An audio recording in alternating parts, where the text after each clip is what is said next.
Hello મિત્રો, મારું નામ આરતી છે। હું ભરૂચમાં રહું છું। મારી ઉંમર 20 વર્ષની છે। મારી જવાની હવે ધીમે ધીમે રમવા અને કૂદવા લાગી હતી। મેં પહેલી વખત મારી જવાની ને મારા જીજાજીને આપી દીધી। મને ખૂબ દુઃખ થતું હતું।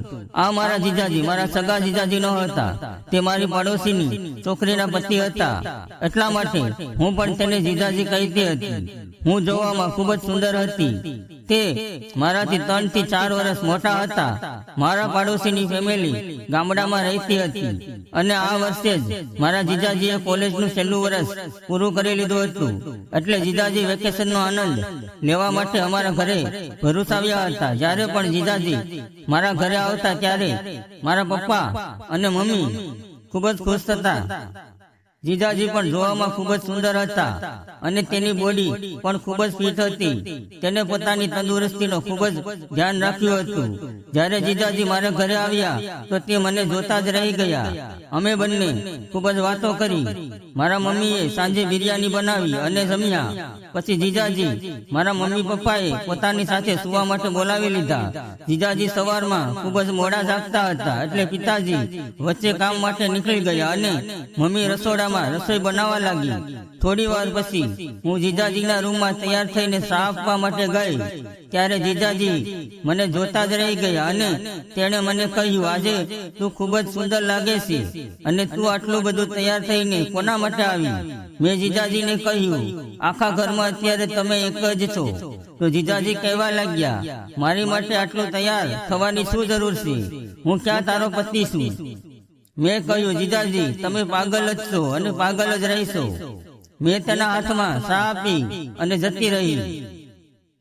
મમ્મી નાસ્તો ટેબલ ઉપર ગોઠવીને બાજુના બેસવા માટે જતી રહી। થોડી વાર પછી જીજાજી નાસ્તો કરવા માટે કિચનમાં આવ્યા। હું તેની રાહ જોઈ રહી હતી। જીજાજીને મેં મારી જવાનીના દર્શન કરાવ્યા, કારણ કે હું જીજાજીને ફસાવવા માંગતી હતી અને હું તેની પાસે મારું કામ કઢાવવા માંગતી હતી।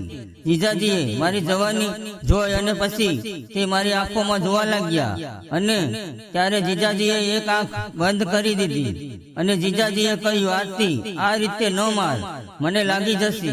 પછી અમે બંને હસવા લાગ્યા। હું નાસ્તો કરતા કરતા તેને જોઈ રહી હતી, એટલે મેં જીજાજીને પૂછ્યું, શું તમે દૂધ પીવા માંગો છો? જીજાજી ડાઇનિંગ ટેબલ ઉપર જોવા લાગ્યા, પરંતુ ત્યાં દૂધ ન હતું। એટલે જીજાજીએ કહ્યું, દૂધ તો પીવા માંગુ છું, પણ અહીંયા દૂધ ક્યાં છે? એટલે મેં જીજાજીને કહ્યું, હું ભેંસના દૂધની વાત નથી કરતી, હું તો મારી ડેરીના દૂધની વાત કરું છું। જીજાજીએ કહ્યું, તું ખૂબ જ તોફાની થઈ ગઈ છે, એટલે ખૂબ જ બગડી ગઈ છે। કોઈ પોતાના જીજાજી સાથે આવી મજાક કરે છે? હું જીજાજીને કહેવા લાગી, જીજાજી તમે મને તડપાવીને પાપ કરો છો।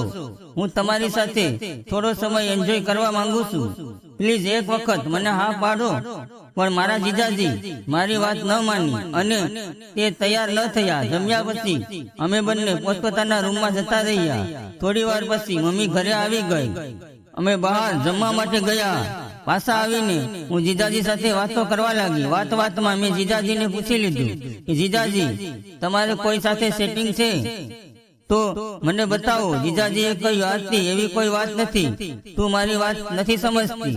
આમ તો હું પણ તને પસંદ કરું છું, પરંતુ તારા પપ્પા મને છોકરાની જેમ રાખે છે। હું તારી સાથે કઈ આવું કામ નથી કરી શકતો જે તારા પપ્પાને ના ગમે। તો મેં તેને કહ્યું, હું ક્યાં ઢોલ વગાડીને આખા ગામમાં કહેવાની છું કે મારી સાથે આવું થયું છે। બસ તમારી પાસે થોડો એન્જોય કરવા માટે સમય માંગુ છું, અને જો તમારે મારી જવાનીની મજા ન લેવી હોય તો હું કોઈને પણ તે આપીશ। મારા જીજાજીએ કહ્યું, અરે આરતી, તું તો ખોટું લગાડી ગઈ। તો મેં તેને કહ્યું, તો શું હું તમને મારી ડેરીનું દૂધ પીવાનું કહું છું? તો તેમાં એટલા બધા ડરવાની જરૂર નથી। અત્યારે મારા જીજાજીએ મને કહ્યું, અરે આરતી, તું તો ખૂબ સલું છે। મેં તેને કહ્યું, આમાં સલું હોય તેવી કઈ વાત છે? હું જિંદગીની અંદર દરેક ક્ષણની મજા લેવા માંગુ છું।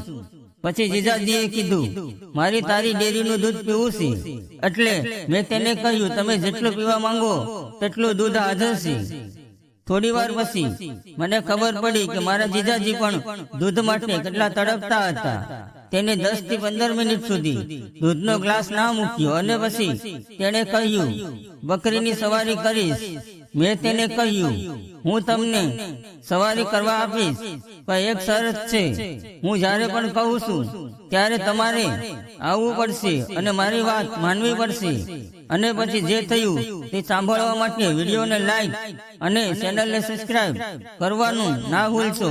ફરી મળીશું એક નવા વિડીયોમાં. ત્યાં સુધી આવજો.